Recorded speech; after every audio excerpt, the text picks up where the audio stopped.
اعوذ باللہ من الشیطان الرجیم بسم اللہ الرحمن الرحیم وَإِذَا قِيلَ لَهُمُ اتَّبِعُوا مَا أَنزَلَ اللَّهُ قَالُوا بَلْ نَتَّبِعُ مَا وَجَدْنَا عَلَيْهِ آبَاءَنَا أَوَلَوْ كَانَ الشَّيْطَانُ يَدْعُوهُمْ إِلَى عَذَابِ السَّعِيرِ۔ جب کہا جاتا ہے ان کو کہ تم اتباع کرو اس کی جو اللہ نے نازل کیا ہے، کہتے ہیں وہ بلکہ ہم تو اتباع کریں گے اس کی جس پر ہم نے اپنے آباء و اجداد کو پایا ہے۔ کیا شیطان ان کو عذاب سعیر کی طرف، جہنم کے عذاب کی طرف بلا رہا ہے تو بھی؟ یہاں یہ بتلایا گیا کہ کافرین سے جب کہا جاتا ہے کہ تم اللہ نے جو وحی نازل کی ہے قرآن، اس کی اتباع کرو، قرآن کی اتباع کرو، تو وہ لوگ اس کے جواب میں کہتے ہیں کہ ہم تو ہمارے آباء و اجداد کو جس پر پایا ہے اس کی اتباع کریں گے۔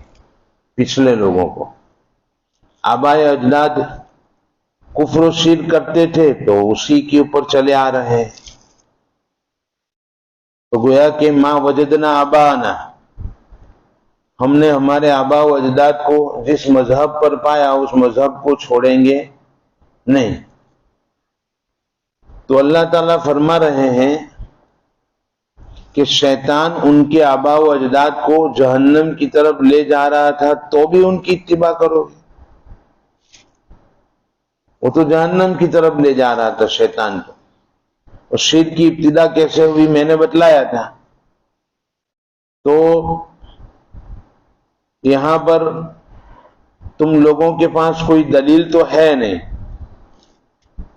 عقلی دلیل بھی نہیں ہے، نقلی دلیل بھی نہیں ہے، کوئی کتاب سے بھی کوئی دلیل نہیں ہے، صرف یہ ہے کہ ہم نے ہمارے باپ داداؤں کو جس مذہب پر پایا ہے اس مذہب کے پیچھے چلیں گے ہم۔ تو یہ تو شیطان کی دعوت تھی۔ بعض ایک فرقہ ہے جو اہل قرآن، وہ حدیث کو بھی نہیں مانتا۔ ہمارے مسلمانوں میں صورت میں ایسے لوگ ہیں جو اپنے آپ کو اہل قرآن کہتے ہیں۔ اہل قرآن کا مطلب قرآن میں جو ہے وہ مانیں گے، باقی کسی چیز کو نہیں مانیں گے، حدیث کو نہیں مانیں گے۔ منکرین حدیث کہتے ہیں ان کو۔ وہ ایسی آیتوں سے استدلال کرتے ہیں، دیکھو یہاں کیا کہا، اتبعوا ما انزل اللہ، اتباع کرو جو اللہ نے اتارا ہے اس کی۔ تو اس کا جواب یہ ہے کہ نماز پڑھو، تو نماز میں نماز پڑھنے کا حکم ہے، لیکن نماز کس طرح پڑھی جائے گی وہ تو نہیں بتایا گیا قرآن میں۔ پھر کیسے پڑھو گے؟ نبی کریم صلی اللہ تعالی علیہ وسلم نے نماز پڑھ کر بتائی اور پھر فرمایا صلو کما رأیتمونی اصلی، اس طرح پڑھو جیسے کہ تم نے مجھے دیکھا ہے۔ تو یہ تو حدیث ہو گئی۔ غیر مقلدین ایک فرقہ ہے، وہ یہ کہتا ہے کہ بس قرآن اور حدیث جو ہیں اسی پر عمل کرو، کسی امام کی تقلید نہیں، کوئی امام نہیں۔ ہم کس کو مانتے ہیں؟ امام ابو حنیفہ رحمۃ اللہ تعالی علیہ۔ چار امام ہیں، امام ابو حنیفہ ہے، امام شافعی رحمۃ اللہ تعالی علیہ ہے، امام مالک رحمۃ اللہ تعالی علیہ ہے، امام احمد ابن حنبل رحمۃ اللہ تعالی علیہ۔ چار امام میں سے کسی امام کی تقلید کرنا ہے۔ وہ لوگ یہ کہتے ہیں براہ راست قرآن اور حدیث پر عمل کرو، کسی امام کی بات کو نہیں ماننا ہے۔ تو یہاں اس کی وضاحت کرنی ہے کہ یہ بھی وہ لوگ یہ کہتے ہیں انا وجدنا آباءنا، ہم نے ہمارے باپ دادا کو دیکھا کہ وہ امام ابو حنیفہ کی بات کو مانتے تھے تو ہم بھی مانتے ہیں۔ یہ اسی میں داخل ہے، حالانکہ یہ اس میں داخل نہیں ہے۔ ہماری جماعت تھی شولاپور میں، تو شولاپور مرکز کے بازو میں غیر مقلدین کا مرکز، وہ لوگ جہاں یہ دیکھیں کہ علماء کی جماعت ہے تو پریشان کرنے کے لیے آ جاتے ہیں، چلو بحث کریں گے، تو ہمارے پاس آئے، کہاں بحث کرنی ہے؟ میں نے کہا جماعت میں بحث ہوتی نہیں ہے، لیکن آپ کو کچھ پوچھنا ہو تو پوچھو۔ تو انہوں نے چند سوالات کیے، میں نے کہا میں تو سیکھنے کے لیے نکلا ہوں، آپ سے سوال کرتا ہوں، آپ جواب دیجئے۔ چنانچہ امام کے پیچھے قرات ہوگی یا نہیں ہوگی؟ ہمارے یہاں نہیں ہوتی ہے امام کے پیچھے قرات، ان کی یہاں ہوتی ہے۔ غیر مقلدین کہتے ہیں کہ امام کے پیچھے قرات ہوگی۔ تو میں نے چند حدیثیں پڑھی، جس میں ایک حدیث تو یہ ہے کہ سورہ فاتحہ کے بغیر نماز نہیں ہوتی ہے۔ وہ لوگ یہ کہتے ہیں کہ امام ہو مقتدی ہو سب کو سورہ فاتحہ پڑھنی ہے۔ اور دوسری حدیث ہے حضرت جابر رضی اللہ تعالیٰ عنہ کی کہ جس کا امام ہو اس کی امام کی قرات مقتدی کی قرات ہے۔ ایسی دو چار حدیثیں پڑھی اور میں نے کہا کہ آپ اپنے آپ کو اہل حدیث کہتے ہو، ان تمام حدیثوں پر مجھے عمل کرنا ہے، بتاؤ کیسے کریں گے؟ کوئی مناظرہ نہیں کرنا ہے اپنے کو، مجھے تو سیکھنا ہے، ہم تو سیکھنے کے لیے نکلے ہیں، تو یہ بتاؤ عمل کیسے کریں گے؟ تو کہا یہ تو ہم کو ہمارے مولانا سے پوچھنا پڑے گا۔ میں نے کہا اس کا مطلب یہ ہوا کہ ان حدیثوں پر عمل تم کر سکتے نہیں ہو، تمہارے مولانا جو بتائیں گے وہ کریں گے، تو یہی مولانا کی تقلید ہو گئی۔ اور ہم یہی بات کہتے ہیں کہ ان حدیثوں پر عمل کیسے کریں گے وہ امام ابو حنیفہ سے پوچھیں گے، امام ابو حنیفہ جو کہیں گے اس پر عمل کریں گے۔ تو کہا یہ بات تو سمجھ میں آئی۔ میں نے کہا یہ آج کل کا پلاسٹک کا مولوی ہے، وہ آپ کو تقلید کروا رہا ہے اپنی، اور ہم کہتے ہیں کہ جنہوں نے صحابہ کو دیکھا ہے وہ تابعین ہیں، یعنی امام ابو حنیفہ، تو صحابہ کو جن کو دیکھا ہے ان کی تقلید کرنی چاہیے۔ تو صحابہ کی تقلید کیوں نہیں؟ براہ راست صحابہ کی تقلید کر لیتے۔ امام ابو حنیفہ نے صحابہ کو دیکھا، لیکن صحابہ نے اپنا مذہب مدون نہیں کیا، بلکہ انہوں نے تو نبی پاک صلی اللہ تعالی علیہ وسلم کو دیکھا اور جو دیکھا اس پر عمل کیا۔ ان کے یہاں فرض سنت واجب سب ایک ہی چیز تھی، بس آپ کو دیکھا ہے اس پر عمل کرنا ہے۔ کسی چیز کو فرض، کسی چیز کو سنت، نفل، واجب انہوں نے یہ سب قرار نہیں دیا تھا۔ یہ مذہب امام ابو حنیفہ رحمۃ اللہ تعالی علیہ نے سب سے پہلے مدون کیا، اس کے بعد چاروں امام الگ الگ انہوں نے فقہ کے اندر سے قرآن و حدیث سے مسئلہ نکالا اور تدوین ہوئی۔ امام ابو حنیفہ رحمۃ اللہ تعالی علیہ کے یہاں 40 علماء تھے جن کی تنخواہ وہ خود دیتے تھے، اور وہ ایک ایک مسئلے پر بحث کرتے تھے، اور پھر اس کے بعد جو مسئلہ مدون ہوتا تھا اس کو لوگوں کے سامنے لاتے تھے۔ تو فقہ قرآن و حدیث کا ثمرہ ہے، قرآن و حدیث اصل ہے، اور قرآن و حدیث کا پھل یہ فقہ ہے۔ تو ہم کو صرف پھل کھانا ہے، اس لیے فقہ یعنی امام ابو حنیفہ کی باتوں کو مانتے ہیں۔ تو یہ مطلب نہیں ہے کہ امام ابو حنیفہ کے قول پر عمل ہوا، بلکہ حقیقت میں قرآن و حدیث پر عمل ہوا۔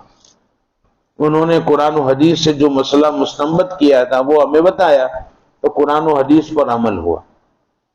اس لیے ایک عام آدمی کے لیے، ہمارے جیسے آدمی کے لیے جو قرآن کے تمام علوم کو، حدیث کے تمام علوم کو، صحابہ کے علوم کو اور اجماع کو نہیں جانتا ہے، اس کے لیے تو ان ائمہ کی تقلید کرنا ضروری ہے۔ ہاں کوئی ایسا عالم ہو کہ جو ان سب سے واقف ہو، اجماع صحابہ سے بھی واقف ہو، اجماع اور اقوال سلف سے بھی واقف ہو، اور صحابہ کرام رضوان اللہ تعالیٰ اجمعین کے آثار سے بھی واقف ہو، تمام حدیثوں پر اس کی نظر ہو، تمام جو ہے قرآن کی آیات پر جہاں سے مسئلہ مستنبط ہوتا ہے اس پر اس کی نظر ہو، تو وہ ایسا آدمی ڈائریکٹ قرآن و حدیث سے عمل کرنا چاہے تو کر سکتا ہے۔ اس کے علاوہ کے لیے تو ایسے آدمی کی اتباع کرنا ہی پڑے گا، اسی کا نام تقلید ہے۔ اس کو آباء و اجداد کی بات کا ماننا ہوگا نہیں۔ یہ تو کافرین کے بارے میں نازل ہوئی کہ کفر و شرک میں انہوں نے اپنے مذہب میں اپنے ماں باپ کو جیسے دیکھا تھا اس کی اتباع کرتے ہیں اور اسی کے پیچھے چلتے ہیں، تو کہا کہ شیطان تو ان کو جہنم کی طرف لے جا رہا تھا، تو بھی آپ ان کی اتباع کرو گے۔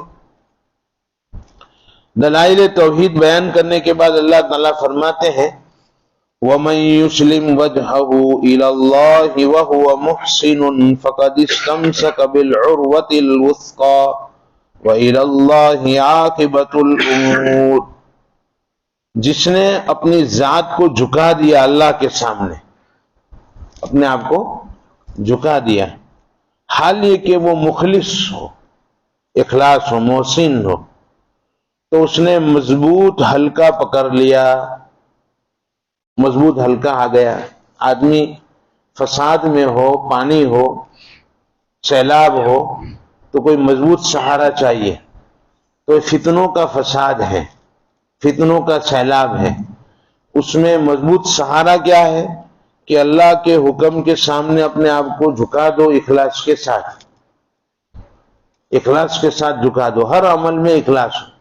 حدیث میں آتا ہے نبی کریم صلی اللہ تعالی علیہ وسلم نے فرمایا الناس کلهم ہالکون الا العالمون، تمام لوگ ہلاکت میں ہیں مگر عالم لوگ، تمام لوگ ہلاک ہیں مگر عالم یعنی جاننے والے۔ والعالمون کلهم ہالکون الا المخلصون، اور تمام جاننے والے بھی ہلاکت میں ہیں مگر مخلص۔ والمخلصون علی خطر العظیم، اور مخلصین لوگ بھی ایک خطر عظیم پر ہیں، کب اخلاص نکل جاوے کب آ جاوے کچھ ٹھکانہ نہیں۔ تو اخلاص کی ضرورت ہے، یہ بھی سیکھنے کی چیز ہے، اخلاص بھی سیکھنے کی چیز ہے۔ اس کا مطلب یہ نہیں کہ میں نماز نہیں پڑھوں گا اس لیے کہ نماز میں اخلاص نہیں ہے، جب اخلاص آئے گا تو پڑھوں گا، پڑھتے پڑھتے اخلاص آئے گا۔ حضرت مولانا شیخ یونس صاحب نور اللہ مرقدہ فرماتے تھے کہ میں پڑھانے کے لیے بیٹھا تو اخلاص نہیں تھا، لیکن پڑھاتے پڑھاتے پڑھاتے کئی سال ہو گئے تو اخلاص آ گیا الحمدللہ۔ تو اخلاص دھیرے دھیرے آتا ہے، نماز پڑھتے پڑھتے پڑھتے پڑھتے اخلاص آ جاتا ہے کہ اب کس کو دکھاویں، بہت دکھایا، اب تو اللہ کے لیے پڑھیں، تو اخلاص آ جاتا ہے۔ وَمَن يُسْلِمْ وَجْهَهُ، جو اپنے چہرے کو جھکا دے حالانکہ وہ مخلص ہو، اس نے مضبوط سہارا پکڑ لیا، اللہ ہی کی طرف تمام امور لوٹ کر جانے والے ہیں۔ وَمَن كَفَرَ فَلَا يَحْزُنْكَ كُفْرُهُ إِلَيْنَا مَرْجِعُهُمْ فَنُنَبِّئُهُم بِمَا عَمِلُوا إِنَّ اللَّهَ عَلِيمٌ بِذَاتِ الصُّدُورِ نُمَتِّعُهُمْ قَلِيلًا ثُمَّ نَضْطَرُّهُمْ إِلَىٰ عَذَابٍ غَلِيظٍ۔ ومن کفر، جو لوگ کفر کرے تو ان کا کفر آپ کو غم میں نہ ڈالے، ہماری طرف ان کا لوٹنا ہے، ہم ان کے اعمال کی خبر دیں گے، بے شک اللہ تعالی سینوں کی بات کو جاننے والے ہیں۔ نمتعہم قلیلا، تھوڑے دنوں کے لیے ہم برتنے کے لیے دے رہے ہیں، پھر ان کو کھینچ کر لے آئیں گے سخت عذاب کی طرف۔ کیا کہتے ہیں آپ صلی اللہ تعالی علیہ وسلم جب دعوت دیتے تھے کافرین کو، وہ ان کا مذاق اڑاتے تھے، تو آپ کو تکلیف ہوتی تھی کہ ایمان کیوں نہیں لاتے، ایمان نہ لانے کی وجہ سے تکلیف ہوتی تھی، آپ غمگین ہوتے تھے کہ وہ ایمان لے آوے، جہنم سے بچ جاوے، عذاب سے بچ جاوے، اس لیے آپ غمگین ہوتے تھے، اتنا غم ہوتا تھا کہ آپ کی جان نکل جاوے کسی کے نہ ماننے پر۔ کفر کرنے پر، تو اللہ تعالیٰ نے تسلی دی کہ ان لوگوں کے کفر سے آپ کو تکلیف نہیں ہونی چاہیے، غم نہیں ہونا چاہیے، اتنا غم نہ کرو، بس یہ کام آپ کا پورا ہو گیا، آپ کا کام تو دعوت پہنچانا تھا، اور باقی کا کام ہدایت دینا اللہ کے ہاتھ میں۔ وہ جب ہمارے پاس آئیں گے تو ہم ان کو ان کے اعمال کی خبر دیں گے، اس لیے کہ ہم سینوں میں چھپی ہوئی باتوں کو بھی جانتے ہیں۔ یہ دنیا میں تھوڑے دن برتنے کے لیے دیا ہے ہم نے، نمتعہم قلیلا، تھوڑے دن کی یہ زندگی ہے، پھر عذاب غلیظ کی طرف ان کو ہم لے آئیں گے، سخت عذاب کی طرف لے آئیں گے۔ چولہے کا جو چتھرا ہوتا ہے نا، باورچی جس سے جو کپڑا اٹھاتا ہے، یعنی وہ برتن اٹھاتا ہے، وہ کیسا میلا کچیلا ہوتا ہے، اس کو متاع کہتے ہیں، متاع۔ تو متاع ان قلیل، قرآن میں اکثر فرمایا کہ تھوڑے دنوں کا فائدہ اٹھانا ہے چولہے کی چترے کی طرف، پھر اس سے کوئی کام میں لاتا نہیں ہے، اس کو پھینک دیتا ہے۔ ایسے ہی تھوڑے دن کی یہ زندگی ہے۔ قرآن کریم میں فرمایا ہے وَنُقَلِّبُهُمْ فِي الْبِلَادِ، کہ ان کا شہروں میں گھومنا پھرنا آپ کو دھوکے میں نہ ڈالے۔ فَلَا يَغْرُرْكَ تَقَلُّبُهُمْ فِي الْبِلَادِ، فَلَا يَغْرُرْكَ تَقَلُّبُهُمْ فِي الْبِلَادِ، کہ ان کا شہروں میں گھومنا آپ کو دھوکے میں نہ ڈالے۔ ایک مرتبہ حضرت مولانا ابرار الحق صاحب دھلیوی رحمۃ اللہ تعالی علیہ بس سٹاپ پر کھڑے تھے، اور قاری صالح صاحب رحمۃ اللہ تعالی علیہ تشریف لائے وہاں پر، اور ٹرک کا انتظار کر رہے تھے۔ شروع میں ان کے لیے کئی گاڑیاں نہیں آتی تھی، ٹرک کا انتظار کر رہے تھے، کہیں تقریر کرنے کے لیے جانا ہے، تو گاڑی والے جو غیر مسلم ہوتے ہیں وہ آتے جاتے ہیں، ان کی گاڑیاں چلتی رہتی ہے۔ تو قاری صالح صاحب نے حضرت مولانا ابرار صاحب رحمۃ اللہ تعالی علیہ سے کہا کہ یہ غیر مسلم کافر جو ہیں گاڑیوں میں گھومتے ہیں اور ہم ٹرک کا انتظار کرتے ہیں۔ تو حضرت نے یہ آیت پڑھی فَلَا يَغْرُرْكَ تَقَلُّبُهُمْ فِي الْبِلَادِ، کہ ان کا گاڑیوں میں گھومنا ہم کو دھوکے میں نہ ڈالے۔ یہ چند دنوں کی زندگی ہے، یہ لوگ تو گاڑیوں میں گھومیں گے، لیکن وہ بھی لون کی گاڑی ہوگی، اپنی گاڑی نہیں ہوگی۔ کروڑوں کا مالک ہوگا اور 2 کروڑ کا قرضدار ہوگا، یہ ان کا حال ہے۔ تو یہ تھوڑے دنوں کی برتنی کی زندگی ہے، پھر تو عذاب غلیظ ہیں، عذاب سخت عذاب کی طرف ان کو لے جائے۔ لیکن ان کافرین سے بھی سوال کرو، کافرین سے بھی سوال کرو۔ کیا سوال کرو؟ آگے اللہ تعالیٰ فرماتے وَلَئِن سَأَلْتَهُمْ مَنْ خَلَقَ السَّمَاوَاتِ وَالْأَرْضِ لَيَقُولُنَّ اللَّهُ قُلِ الْحَمْدُ لِلَّهِ بَلْ أَكْثَرُهُمْ لَا يَعْلَمُونَ۔ اگر ہم ان سے سوال کریں کس نے پیدا کیا ہے آسمانوں کو اور زمین کو، تو ضرور بھی ضرور کہیں گے اللہ نے۔ اس کیا جواب ہوگا؟ کوئی ماتا ہے جس نے آسمان و زمین کو پیدا کیا؟ جواب ان کا بھی یہی ہوگا کہ اللہ نے پیدا کیا۔ اس بات کو انہوں نے مان لیا، اس پر اللہ کی حمد کرو۔ اکثر لوگ جانتے نہیں ہیں۔ للہ ما فی السماوات والارض ان اللہ هو الغنی الحمید، اللہ ہی کے لیے ہیں تمام چیزیں جو آسمان میں ہیں اور زمین میں ہیں، بے شک اللہ تعالیٰ بے نیاز ہیں اور قابل تعریف ہیں۔ وَلَوْ أَنَّ مَا فِي الْأَرْضِ مِنْ شَجَرَةٍ أَقْلَامٌ وَالْبَحْرُ يَمُدُّهُ مِنْ بَعْدِهِ سَبْعَةُ أَبْحُرٍ مَا نَفِدَتْ كَلِمَاتُ اللَّهِ إِنَّ اللَّهَ عَزِيزٌ حَكِيمٌ۔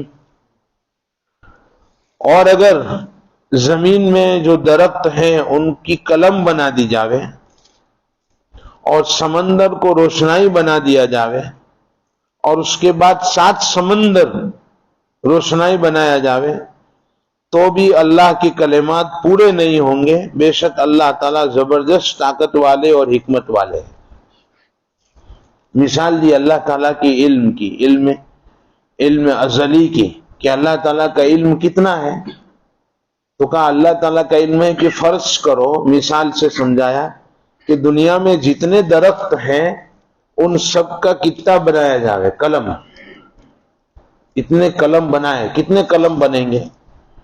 اور سمندر کو روشنائی بنا دی جاوے، اور اس کے بعد دوسرے 7 سمندر بھی لے لو، ایسا سمندر جیسے 7 سمندر، مثال سے سمجھایا صرف یہ، اور پھر سب کو روشنائی بنا دو اور لکھنا شروع کرو، تو لکھتے لکھتے تمہارے کتنے ٹوٹ جائیں گے، ختم ہو جائیں گے، روشنائی دریا کی سوکھ جائے گی، لیکن اللہ کے کلمات پورے نہیں ہوں گے، یعنی لامحدود ہیں، اللہ کے کلمات لامحدود ہیں، یہ سمجھایا۔ اصل میں یہ جو یہود تھے انہوں نے آ کر یہ کہا نبی کریم صلی اللہ تعالی علیہ وسلم سے کہ وما اوتیتم من العلم الا قلیلا، قرآن میں خود کہا گیا ہے کہ تم کو جو کچھ دیا گیا ہے وہ تھوڑا ہے، اور ہماری تورات میں جو کچھ ہے وہ بہت زیادہ ہے، کیونکہ اس کے بارے میں فرمایا ہے تبیانا لکل شیء، اس میں ہر چیز بیان کی گئی ہے۔